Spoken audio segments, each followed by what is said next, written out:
গরিব মানুষ হলে যা হয়, এই কৃষিকাজ করিয়া একটা বাংলা মালেরও একটা টাকা মিলতেছে। বউয়ের সোনা গয়না বেচে বাংলা মাল খাইতে হবে, তাছাড়া ঘুম আসবে না রাতে।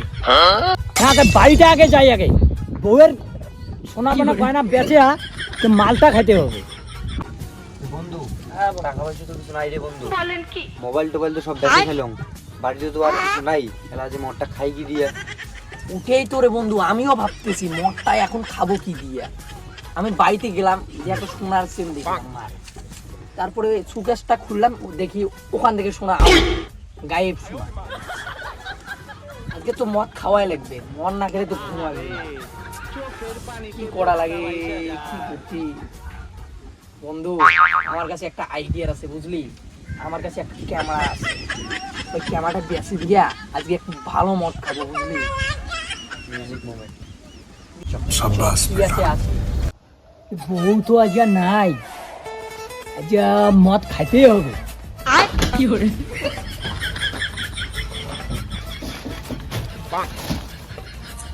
কিছু তো পাইলাম না রে, ব্যবস্থা করতেই হবে আমার। কালকে তুই ঘুমাবি, আজকে তো আমি আমার যা কালকে তো না তো বন্ধু না।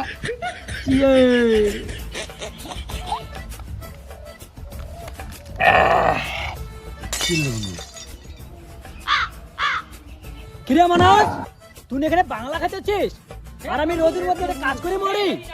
না বাবা, আমি খাই নাই তো, এই বন্ধুটা আমাকে জোর করে খোয়াইলো বাবা, যে আয় মদ খা, আমি তোকে টাকা দিব। কোথায় বলো? তুই না খাওয়াইলি, তুই খাওয়াইছিস, আমার কোথায় টাকা কোথায় ছিল আজকে আমার? তুই খোয়াইলি আমাকে বাবা, এই খোয়াইছে, কি মিথ্যে কথা বলে। তুই খাওয়াইছিস? কই আমি তোকে খোয়াইছি না, তুই খোয়াই।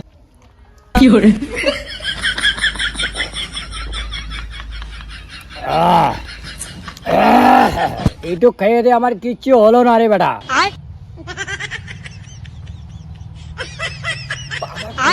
কি বাবা, আমার মদ খায়